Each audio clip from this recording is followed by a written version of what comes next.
আসসালামু আলাইকুম friends, welcome back to my channel Mamusha. আজ একটা লোভনীয় স্বাদের রেসিপি নিয়ে হাজির হয়েছি। নদীর জ্যান্ত বেলে মাছের ঝাল, যেটা গরম ভাতের সাথে খেতে ভীষণই ভালো লাগে। আর মাছগুলো এতটাই ফ্রেশ ছিল যে এই রেসিপিটির সঙ্গে আর কোনো কিছু খাবার লাগবে না।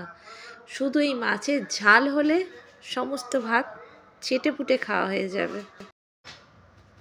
আর যারা আমার মতো এরকম মাছ খেতে ভালোবাসেন, তাহলে তার কোনো কথাই নেই। চলুন রেসিপিতে যাওয়া যাক। প্রথমে কড়াই 2 টেবিল চামচ সর্ষের তেলের মধ্যে 2টো মিডিয়াম সাইজ পেঁয়াজ কুচি ভালো করে ভেজে নেব। আপনারা চাইলে তেলের পরিমাণ বাড়িয়ে বা কমিয়ে নিতে পারেন। পেঁয়াজগুলো একটু ভালো করে ভেজে নেব। তারপর 1 টেবিল চামচ রসুন বাটা আমি পেঁয়াজের মধ্যে দিয়ে একটু ভেজে নিলাম। এবার এর মধ্যে 2টো মিডিয়াম সাইজ টমেটো কুচি দিয়ে আরও একবার ভালো করে ভেজে নেব। টমেটো একটু ভাজা ভাজা হয়ে গেলে এর মধ্যে 1 টেবিল চামচের মতো নুন, সামান্য একটু হলুদ গুঁড়ো আর হাফ চামচের মতো কাশ্মীরি লঙ্কার গুঁড়ো দিয়ে সমস্ত মশলা ভালো করে কষিয়ে নেব। নিচে যেহেতু মশলা ধরে যাচ্ছিল তাই সামান্য জল দিয়েছি। এবার এর মধ্যে দিয়ে দেব সামান্য জিরা গুঁড়ো আর সামান্য ধনিয়া গুঁড়ো। আরও একবার ভালো করে মশলাগুলো কষিয়ে নেব।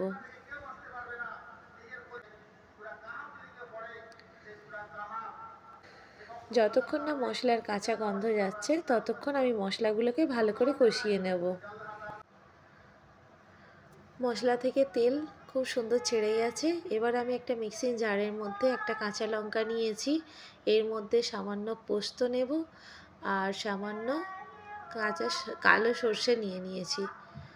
মাঝে মাঝে মশলা ধরে গেলে নিচে অল্প করে জল দিয়ে মশলাটা ভালো করে কষিয়ে নিতে হবে।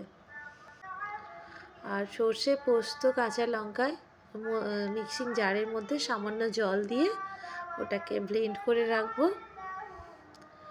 আর যে বা যারা আমার চ্যানেলে নতুন এসেছো তাদের বলছি আমার চ্যানেলটিকে সাবস্ক্রাইব করে নাও আর ভিডিওতে একটা করে লাইক করে দাও। আর রেসিপিটি কেমন হয়েছে কমেন্টে অবশ্যই জানাবে। একটু হাতে সময় নিয়ে ভালো করে মশলাটা কষিয়ে নিতে হবে,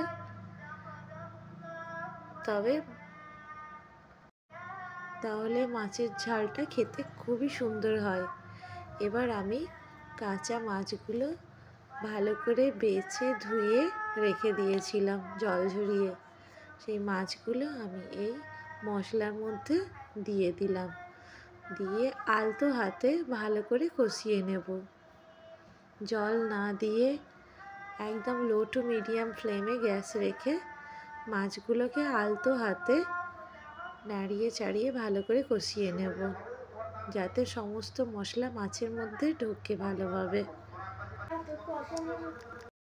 এদিকে মিক্সিং জারের মধ্যে সর্ষে, পোস্ত, কাঁচা লঙ্কা ভালোভাবে বেটে নেব।